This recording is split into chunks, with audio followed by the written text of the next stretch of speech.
What's up, guys? It's been a while since I posted. When I was shipping out video after video after video, the first, I think, 5 or so, I was in a very, very hypomanic state. I was super goal-oriented and I was able to make a video and then edit until like 7 a.m. and then go to sleep and then wake up like 2 hours later and then rinse and repeat, make a video, edit, ship it out. So now it's gonna take a little longer, definitely, but I do have an update to share. So I finally got a diagnosis for my arm and it's very serious. It's a condition called RSD. I forgot what it stands for. Well, now it's called CRPS, but RSD stands for reflex sympathetic dystrophy and CRPS stands for complex pain syndrome. So basically what it means is my sympathetic nervous system is all out of whack because I had a traumatic injury to my right arm. Basically what happened was I was at my desk and I fell asleep. I slammed my head this way, sideways, with no break or fall onto my keyboard, and then my arm was hanging off the edge of the desk, like here, for about an hour, and it kind of slammed into it, I'm sure. After that, my arm was paralyzed for, a month. And then when it started to get better, the mobility increased, but it was excruciatingly painful. That's why I was using the pressed pills, because I could not function without them. The pain was so bad. It was so bad. But anyway, now I'm off the pressed pills. I found a doctor who would help the stipulation that I stopped the fentanyl pressed pills since Wednesday the 19th. At first I had really bad withdrawal symptoms because the doctor tried prescribing 30 milligrams of oxycodone. The coated ones that are, I think, time released, they're called Roxybond. So they have anti-abuse coating. So it's like a jelly-like substance inside.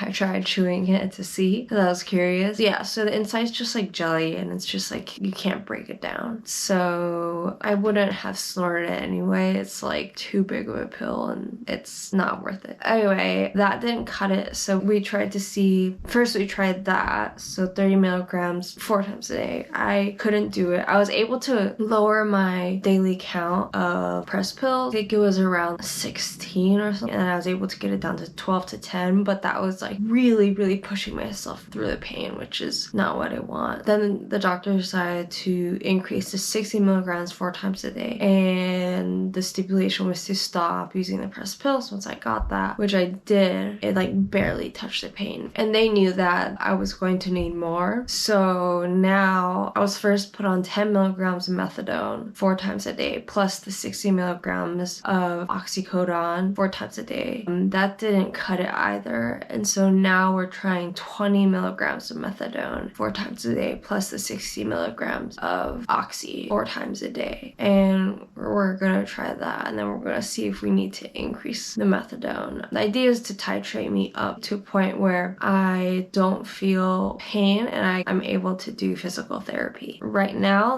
that's not a possibility. So we need to figure out a sustainable dose for me, because right now it's super weak. It's painful. It's just a lot of things. Right now, I only had 20 milligrams of methadone, and then I think in an hour I'll get the Roxybond, the oxycodone. But that's my update. So that's what I've been away for a bit, and I'll keep you posted as to how things develop. Oh, and another thing is, I don't know if you can see, there's a bruise here. Yeah, you can see it. Oh, yeah. Oh, dang. Okay, so there's a bruise there, and that was from a stellate ganglia block. Basically, it was an epidural into my neck, and they injected steroids into the area in my spine that's supposed to help the arm. It was kind of a Hail Mary move. They said they didn't really think it would work, but go ahead and try it. Maybe it might cause temporary relief. So we did it. I actually woke up. I was under anesthesia. I actually woke up in the middle of the procedure. So that was wild. Like, I woke up and I was just like, holy shit, there's something, my neck is on fire. And I was like,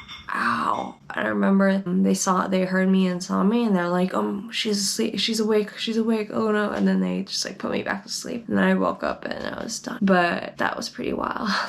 So yeah, that was to try to alleviate it. It didn't really alleviate it. After I went home, I was asleep for a while because the procedure was really early and then I was under anesthesia and I was tired. So I slept, and then maybe like I had like a few hours of relief after that, and then after that I had flare-ups, and that's when things are the worst, is when I have flare-ups. That makes me really, really want to use suppressed pills because that helps it go away. So we're trying to get rid of. Yeah, it's like a horrible experience having flare-ups. A minute feels like an hour, and so that's what I really want to not have to deal with anymore, and that's where I'll be satisfied once we figure out a correct dosing for me. Now that I am on the 20 milligrams methadone, I don't have any withdrawals, which is awesome. 20 milligrams 4 times a day, so that's 80 milligrams a day. They know they're putting me on a huge cocktail of drugs, so they've given, both my parents are in town now to help, which I'm grateful for, and so they gave both my parents Narcan, even though I already had Narcan at home, but they gave them a stronger kind. So